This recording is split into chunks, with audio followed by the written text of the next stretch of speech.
Chocolate is an art, and it's my love.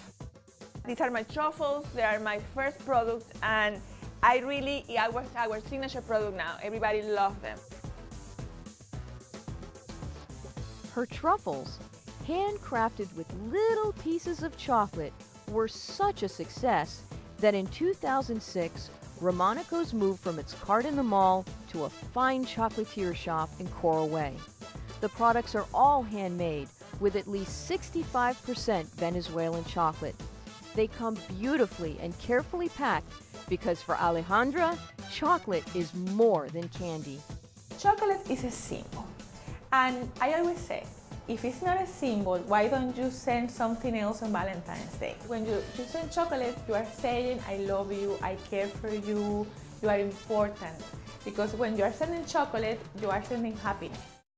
When you are fire dancing, you can't do anything else. You can't think about anything else. You can't talk to anyone really. It's all about you finding your own soul, your own spirit, and your own ability to transcend. There is an adrenaline rush when I'm in the center. There's something spiritual about the circles and the fire going around. You can't see very well because the fire is very bright. So you have two choices. You can either fight to stay outside, or you can just stay inside your own soul and just evolve. You don't exactly see the circles, but you see them going around. You don't see the detail, but you see them going around. And there is a meditative thing that happens when I'm doing it. It's beautiful, it's intense, it's addicting. Ready?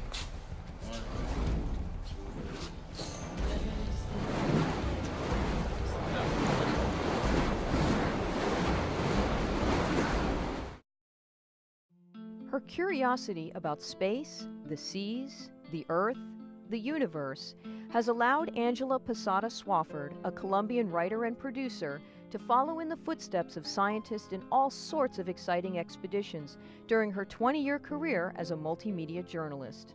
I just love it. I mean, I guess I am a type A adrenaline junkie or whatever you want to call it. I love it in the name of science, or just not just because. This is what you do, because you have to report from the trenches, is what I do. For Angela Posada Swafford, reporting from the trenches means going wherever research science takes place. That could be at 3,000 feet below the surface in a naval submarine to listen to the heartbeat of a humpback whale, or inside a jet trainer for astronauts, or in the eye of a hurricane on a NASA plane to study how the hot sands coming from the Sahara Desert decrease the formation of hurricanes. Last year, she was the only science journalist invited by the Marine Biological Laboratory to report about the studies conducted at the U.S. Palmer Research Station in the Antarctic Peninsula. This is where all the oceans of the world collide. Boom! And they collide against the cold masses of water of the Antarctica.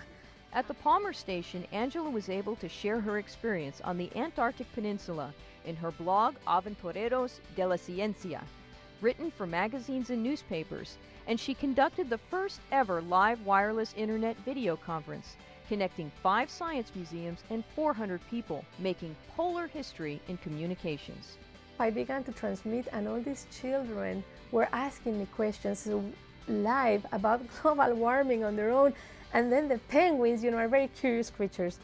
So they began to come behind me, to group behind me. And so when I realized that, I asked my helper, please, let's lower down the tripod, down towards the eyes almost, so that the penguins were eye to eye to the keyboard. And it was just amazing. The photography is a way of looking at the world, birds, and all kind of stuff. I take a picture, and if I think it's wrong, I'll be like, okay, let me do it over. So I do it over, and then it's even better. When I get older, I might want to be a photographer, like do movies. Kelsa Bartley is a Barry University senior photography student from Trinidad and Tobago. She developed the Shutterbug program as an honor thesis project with the hopes of using photography as a tool for self-discovery and social change. What I want to see is how they can take photography and kind of try to change their worlds. So you need to have light, first and foremost. Kelsa teaches them the basics of photography: shot composition, how to hold a camera, and how they can see the world through the eye of the lens. Jantavia Golden is one example of the power of transformation. Last year, during the first semester, she became a leader of her class. It made me feel like I could do anything with cameras if I turn it or change the formats of the different colors and shapes. I hope that one day, one of them decides to become a photographer, like me. Hopefully the program will influence one of them to take up photography, and use it as a vehicle in their lives. Pictures are like, the camera don't make them, you make them.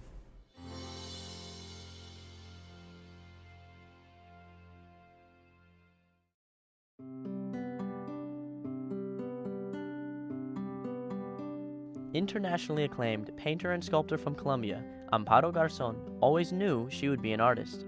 Extremely restless, at age 3 she was already in kindergarten and remembers the joy she felt with her first drawing. I was raised in the town of Armero. There, my father used to take me to see his university associates. One of them was an artist. At that time, I already knew what painting was, what it meant to be a sculptor, and I understood that I liked that. I think it was a message from the soul.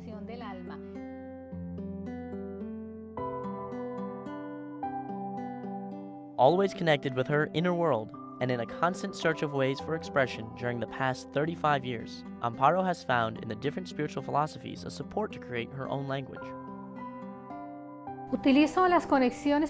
I utilize connections because that is the one strength I have. I always have a direct connection with God. I am very easily able to communicate with God and with the very essence of myself. I never put up any resistance. I simply feel the call from my heart and do what I need to do. 20 years ago, Amparo felt the need to self-expression through form.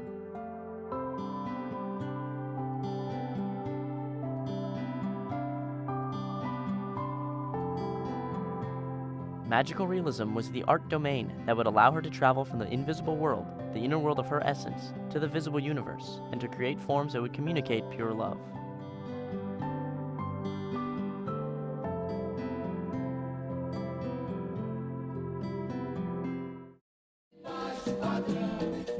The goal of the game? The takedown. That is what we shoot for, to take somebody down. They kick, as soon as their leg is in the air, you take out the other one, you put that guy on the floor. That's ultimate victory for you and ultimate humiliation for this guy, as far as capoeira goes.